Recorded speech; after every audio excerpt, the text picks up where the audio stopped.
అందరికీ నమస్కారం. మా కాలజ్ఞాన్ అకాడమీ ఛానల్కు స్వాగతం. ఈరోజు క్లాస్లో మనం వచ్చేసి class 10th maths previous year questions very short answers క్వశ్చన్స్లో రియల్ నెంబర్స్ అనే చాప్టర్లో కొన్ని క్వశ్చన్స్ సాల్వ్ చేద్దాం. ఈ యొక్క చాప్టర్ని స్టార్ట్ చేసే ముందు నేను ఒకటి చెప్పాలనుకుంటున్నాను. అదేమిటిదంటే మేము ఒక ప్రీ స్కూల్ అనేది స్టార్ట్ చేసాము. దాని పేరు వచ్చేసి శ్రీ కాలజ్ఞాన్ ప్లే స్కూల్ అనమాట. దీని యొక్క లొకేషన్ వచ్చేసి హైత్ నగర్ శంకర్ నగర్ కాలనీలో ఉంది. సో ఇప్పుడు ఇది న్యూ స్కూల్ ఓపెనింగ్ కాబట్టి మేము ఫీజు మీద 50% డిస్కౌంట్ అనేది ఇస్తున్నాము. మీకు కనుక ఎవరైనా తెలిసిన వాళ్ళు ఉంటే వాళ్ళకి ఈ వీడియోని షేర్ చేయగలరు. ఇప్పుడు ఈ క్వశ్చన్ చూద్దాం. సో ఇది ఎలా సాల్వ్ చేయాలి?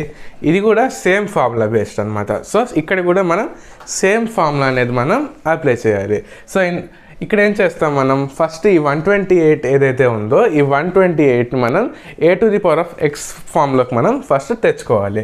సో దానికి ఏం చేస్తాం, మనం 128 ఏదైతే ఉందో దాన్ని 2 యొక్క పవర్స్లోకి మనం తెచ్చుకుంటాం. సో 2⁴ ఎంత, 1 2 3 4 5 6 7 అంటే 2⁴7 అనమాట. సో ఇప్పుడు మనం ఈ 2 ఏదైతే ఉందో దాన్ని మనం √2 అని రాసుకోవచ్చు. సో మనం ఇక్కడ ఈ 2⁴7 ఏదైతే ఉందో దాన్ని ఏ విధంగా రాసుకోవచ్చు, √2 అని రాసుకోవచ్చు. సో ఇప్పుడు ఈ 2 × 7 ఏదైతే ఉందో దాన్ని ఏమవుతుంది, అది √2 సో ఇప్పుడు ఈ ఫార్ములా ప్రకారం ఇక్కడ కనుక మనం వేస్తే సో అదేమవుతుంది మనకి లాగ్ √2 ఇక్కడ √2. సో ఇక్కడ ఈ బేస్ ఇంకా ఈ వేరియబుల్ ఇక్కడ మనకి రెండు సేమ్, అంటే రెండు √2 ఉన్నాయి కాబట్టి ఫార్ములా ప్రకారం ఇక్కడ ఏమవుతుంది, x అనేది ఆన్సర్ కాబట్టి మనకి ఇక్కడ ఏమవుతుంది 14 అనేది ఇక్కడ మనకి ఆన్సర్ అవుతుంది అనమాట.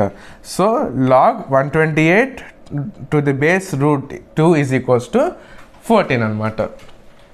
లాస్ట్లో ఒక చిన్న రిక్వెస్ట్, అదేంటిదంటే మా శ్రీ కాలజ్ఞాన్ ప్లే స్కూల్ని కొంచెం అందరికీ రిఫర్ చేయాల్సిందిగా కోరుతున్నాను. అదేవిధంగా మా యొక్క కాలజ్ఞాన్ అకాడమీ ఛానల్ కనుక మీకు నచ్చినట్లయితే లైక్ చేయండి, షేర్ చేయండి, సబ్స్క్రైబ్ చేయండి. Thank you.